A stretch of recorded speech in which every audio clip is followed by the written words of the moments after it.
one should put this many hours into work. This is not good. And people should not work this hard. They should not do this. It's very painful. Painful in what sense? It hurts my brain and my heart. It hurts. This is not recommended for anyone. I just did it because if I didn't do it, then Tesla, good chance Tesla would die.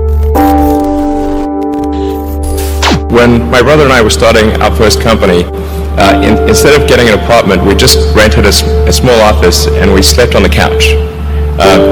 And we showered at the YMCA, and we're so hot up we had just one computer, so the website was up during the day, and I was coding at night, 7 days a week, all the time. And I sort of briefly had a girlfriend in that period, and in order to be with me, she had to sleep in the office. So work hard, like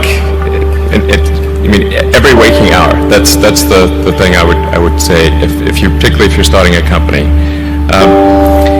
And I mean, if you do simple math, you say like, okay, if somebody else is working 50 hours and you're working 100, you'll get twice as much done in the course of a year as the other company. I mean, Tesla really faced a severe threat of death due to the Model 3 production ramp. Essentially, the company was bleeding money like crazy, and just if we didn't solve these problems in a very short period of time, we would die. And it was extremely difficult to solve them. How close to death did you come? Within single-digit weeks. 22 hours a day, or what? How many hours? I was working 7 days a week, sleeping in the factory. I worked in the paint shop, general assembly, body shop. Do you ever worry about yourself imploding, like it's just too much? Absolutely. If you're creating a company or if you're joining a company, the most important thing is to attract great people. So either join a group that's amazing, that you really respect, or if you're building a company, you've got to gather great people. I mean, all a company is a group of people that have gathered together to create a product or service. And so depending upon how talented and hardworking that group is, and the degree to which they are focused cohesively in a good direction, that will determine the success of the company. So do everything you can to gather great people if you're creating a company. It's good to think in terms of the physics approach of first principles, which is, rather than reasoning by analogy, you boil things down to the most fundamental truths you can imagine, and you reason up from there. And this is a good way to figure out if something really makes sense, or if it's just what everybody else is doing. It's hard to think that way. You can't think that way about everything. It takes a lot of effort.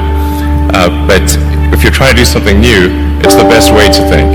And that framework was developed by physicists to figure out counterintuitive things like quantum mechanics. So it's really a powerful method. You have to apply a lot of hours to actually working. So the way I generally do it is I'll be working at SpaceX on Monday, and then Monday night fly to the Bay Area, then Tuesday and Wednesday in the Bay Area, then at Tesla, and then fly back on Wednesday night, spend Thursday and Friday at SpaceX. In the last several months, then I would fly back here on a Saturday and either spend Saturday and Sunday at Tesla or spend Saturday at Tesla and Sunday at SpaceX.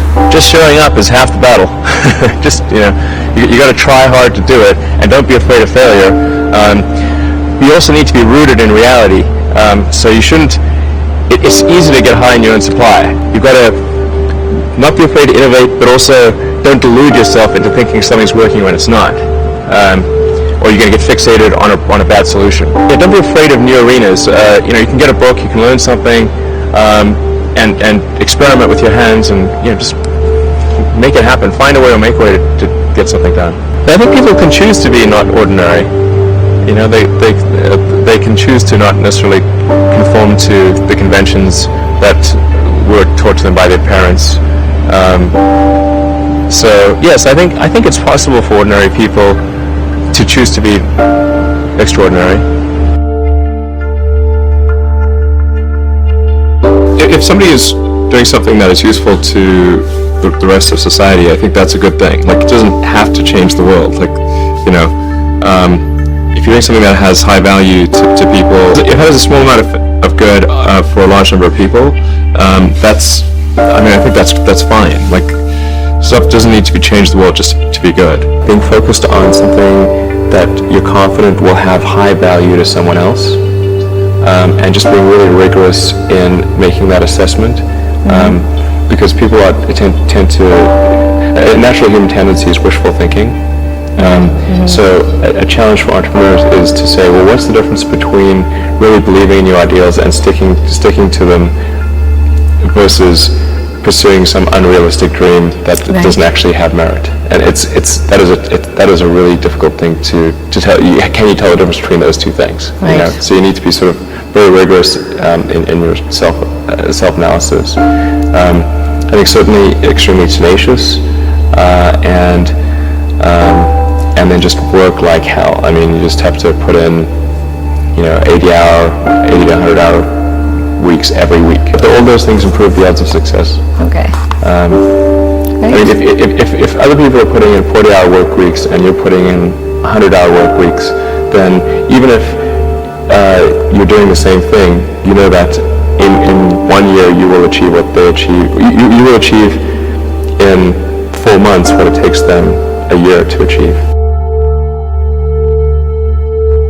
You construct this like there's this great holy grail potential in the future. You have to stay grounded in the short term. So because if you don't do things that pay the bills, you're not going to achieve the ultimate long-term objective.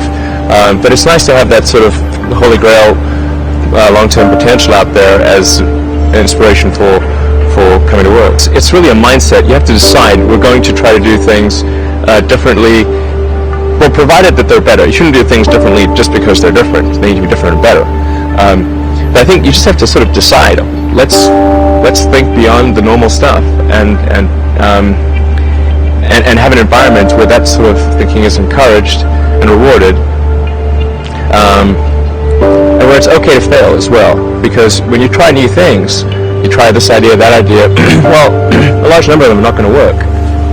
And that has to be okay. If every time somebody comes up with an idea it has to be successful, you're not going to get people coming up with ideas. You had that third failure in a row. Did you think, I need to pack this in? Really? Why not?